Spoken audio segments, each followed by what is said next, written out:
La pregunta registra l'entrada 3.335/13, relativa al dragat de Port de Maó, que formula el diputat el senyor Nel Martí Llofriu, del grup parlamentari MES. Té la paraula. Moltes gràcies, senyora presidenta. Senyor conseller, dimarts passat el fiscal superior de Balears suspenia cautelarment les obres del dragat d'Esport de Maó per tal que la Fiscalia de Medi Ambient pogués dur a terme les actuacions corresponents per a verificar si s'ha produït o no cap negligència i o il·legalitat. El nostre grup ja havia advertit que aquesta situació es podia produir i demanàvem al govern que canviés la seva actitud expectant fins ara i passés a una posició més activa per a garantir la descontaminació dels sediments altament tòxics. Com valora ara el govern la decisió de la Fiscalia? Quina serà l'actuació del govern a partir d'ara? Romandrà el govern en aquell respecte a les actuacions judicials o assumirà en primer grau la responsabilitat ambiental i farà les gestions que siguin necessàries per, com es fa a Tarragona, tractar a terra i descontaminar els sediments tòxics? Quina serà l'actuació del govern?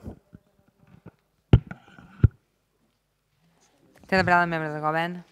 Moltes gràcies, senyora presidenta. Senyor diputat, l'actuació del govern serà de màxim respecte a la justícia com ha estat sempre, com ho hem fet en altres casos i a més molt recents. Per tant, primer de tot, esperar, veurem què s'està fent i veure després què és el que se dirà. I lògicament, si des de la justícia s'indica que s'ha d'anar en un camí, doncs s'anirà en un camí. Hem de recordar les competències que tenim nosaltres, que no són les d'execució amb això, sinó que són les de fer informes que ni siquiera són vinculants, sinó que són preceptius. Gràcies. Moltes gràcies. Aquesta és una opció, però hi ha altres opcions. El Tractat de Londres, al qual estem obligats a donar compliment, estableix que abans d'optar per l'abocament a la mà de sediments altament contaminants, com els que es troben a l'Esport de Maó, s'ha d'haver estudiat la viabilitat d'altres possibilitats menys contaminants, com és el tractament i descontaminació a terra.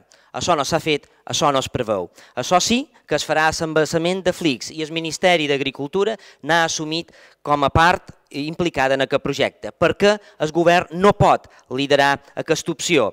L'actuació d'autoritat portuària ha estat absolutament irresponsable, plegada d'errors, d'oblits i de pagats de darrera hora. Un nyap, senyor conseller.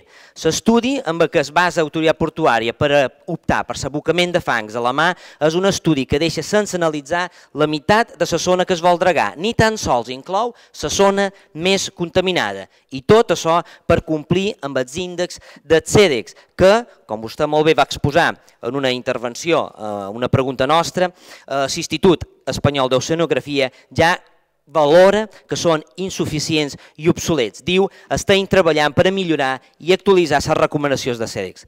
Senyor conseller, hi ha altres opcions. És qüestió d'una opció política. L'instam a impulsar l'opció de la descontaminació. És l'opció que vol el ciutadà i que volen els menorquins. Moltes gràcies. Moltes gràcies, senyora presidenta. El primer que hem de dir és que la descontaminació, i vostè ha comentat, el CEDEX és una institució que va posar en marxa tot un protocol de com s'han de fer el dragat d'esports. I ho va fer conjuntament amb Port de l'Estat, amb la Direcció General de Marina Mercant, amb la Secretaria de Pesca Marítima, amb l'Institut Espanyol d'Oceanografia, amb la Direcció General de Política Ambiental, amb la Direcció General de Costes i en el mateix CEDEX. Per tant, aquí hi ha moltes institucions i alguna d'elles, com l'Institut Espanyol d'Oceanogràfic, que tenen tota la categoria i crec que se li reconeix a nivell no només espanyol sinó mundial. Vostè ha fet referència, l'Institut Espanyol d'Oceanografia està d'acord en que se faci així com vostè diu que no està bé. Per tant, ens trobam continuadament amb que hi ha gent que no està d'acord en que se facin les coses d'una manera, però que després, quan s'estudien i s'analitzen, veus que estan, almenys dins la legalitat i de la millor manera, o de la menys dolenta, com vostè li vulgui dir, que se puguin fer les coses. Per tant, el primer que s'ha de dir, hi ha un estudi fet que diu que s'han fet unes mostres, que vostè el que sempre m'ha dit és que no està d'acord en la manera així com s'han pres les mostres, però bueno, hi ha un protocol i s'ha seguit. M'imagino que ara el que farà la Fiscalia és mirar si efectivament s'ha seguit aquell protocol i s'ha fet bé i després veurem què passa. Si és de nivell 2, el que indica el protocol és que s'han d'abocar dins la mà. És molt millor l'opció d'abocar dins la mà si són de nivell 2 que treure-les a fora. Això és el que se diu. I si és nivell 3 s'han de descontaminar. Vostès mantenen que és nivell 3, però m'ha d'entendre amb tota la bona intenció. és que m'he trobat d'ençà que som conscients tota una sèrie de coses que me diuen que són il·legals. La darrera va ser la de les covetes. Miri, el dia 28 de febrer, GOP i Esquerra diuen que deixar els residus a les covetes és il·legal.